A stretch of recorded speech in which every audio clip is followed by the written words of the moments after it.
Hi guys, so we are about to get started with our 10-minute yoga for a stronger back.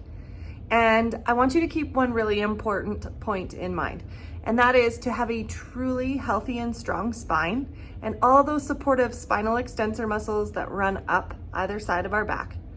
We need to focus on a combination of strength work and flexibility. And so that's exactly what we're gonna do over the next 10 minutes. You don't need any props, just your mat, comfortable clothing. Let's get started. We'll begin by coming to table pose on our mat.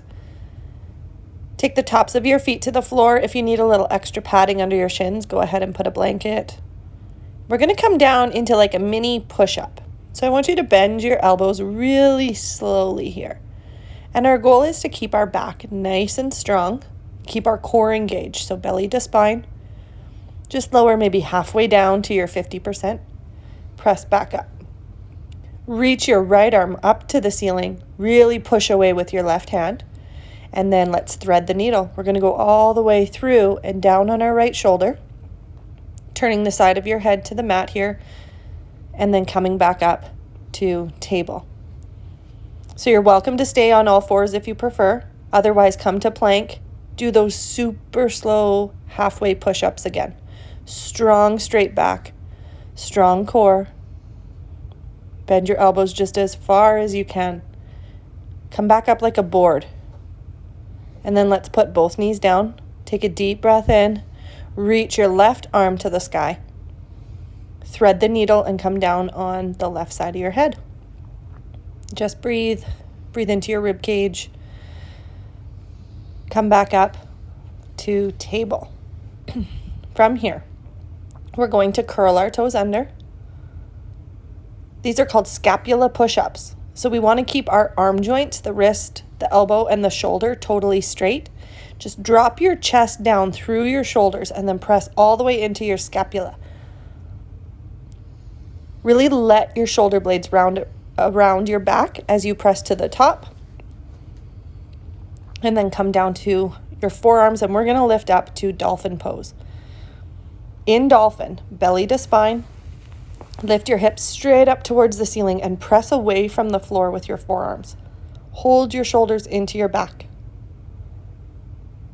Be strong through your upper back muscles. Come down to your knees very gently and controlled. So much of our back is benefited by the control of yoga, so intentional movement.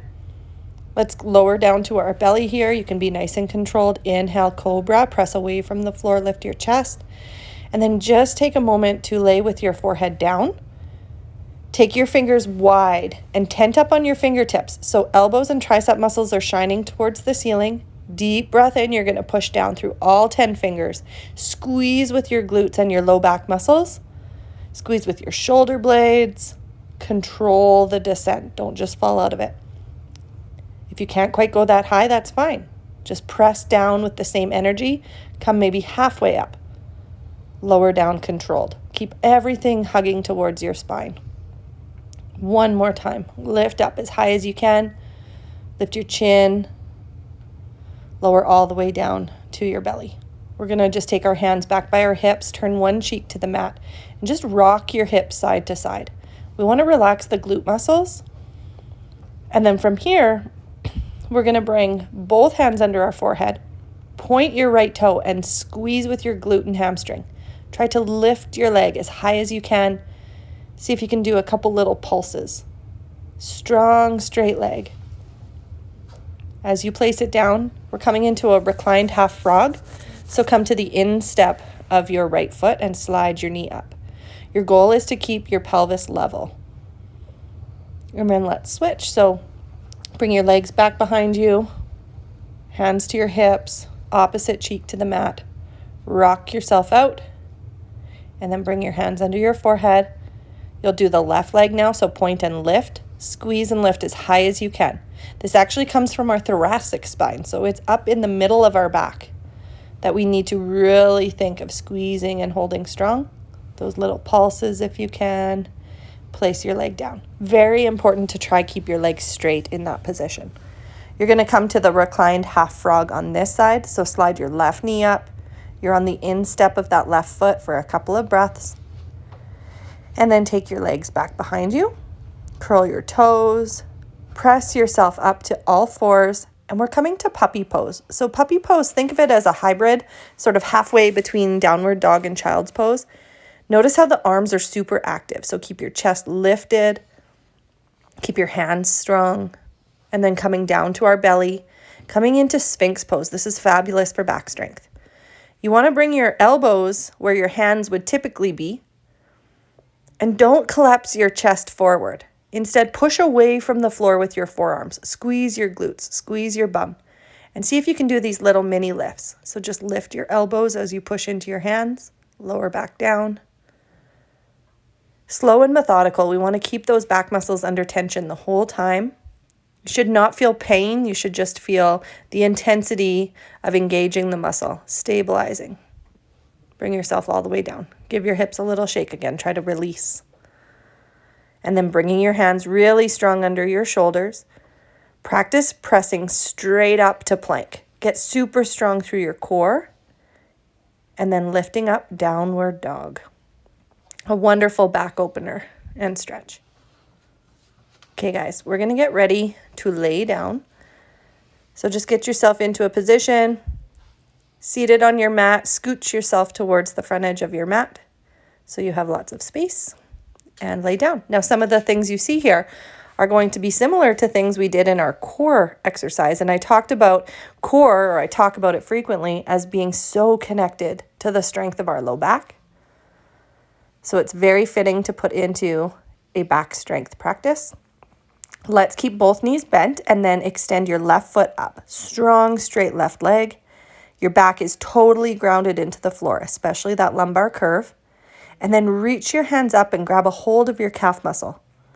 Pull your belly towards your spine, but mostly think of pressing your back into the ground. The descent is important. Let go and just roll yourself down. Super controlled. Switch sides. Take your right foot up. Ground your back into the mat. Really press down. Lift up. Grab your leg and then rolling our backs down. Nice and strong. Bridge pose, also a good one. Let's just reach down, just see if you can touch your heels. And then I want you to, as I'm demonstrating here, just lift your bum just a little bit. Now there's no muscles involved in this. It's just pressing down into your feet. Arms are lifting up because that's super heavy as well. You want to feel like your body's in a hammock when you practice like that. And now we'll come into a more engaged bridge pose. So bend your elbow. Imagine you're holding a ball over your belly. Press down through your triceps and elbows. Squeeze your glutes. Squeeze your low back muscles if you can feel that connection to the spine. And then lift high on your tippy toes. Reach your arms up, and your goal is to roll your vertebrae down one at a time. Draw your right knee in towards your chest. Supine twist. So you're going to bring it across to the left side. Your right arm is lengthened over there. Keeps your shoulders nice and connected to the floor, and then go ahead, draw your knees to your chest. Flatten your feet. This time take them wider. Turn your toes out and see if you can reach your ankles. This is a different variation of bridge that more targets the low back. So as you lift up, squeeze your glutes inwards. Hold at the top. Press your belly towards the ceiling. Keep your gaze straight up. And then gently rolling your back down. Be nice and controlled on the descent. Good job. From here, supine twist to the opposite side. Take a deep breath. And then come back to the center. Draw your knees in towards your chest. Now your last task here is see if you can build some steam, rolling forward and back till you come all the way up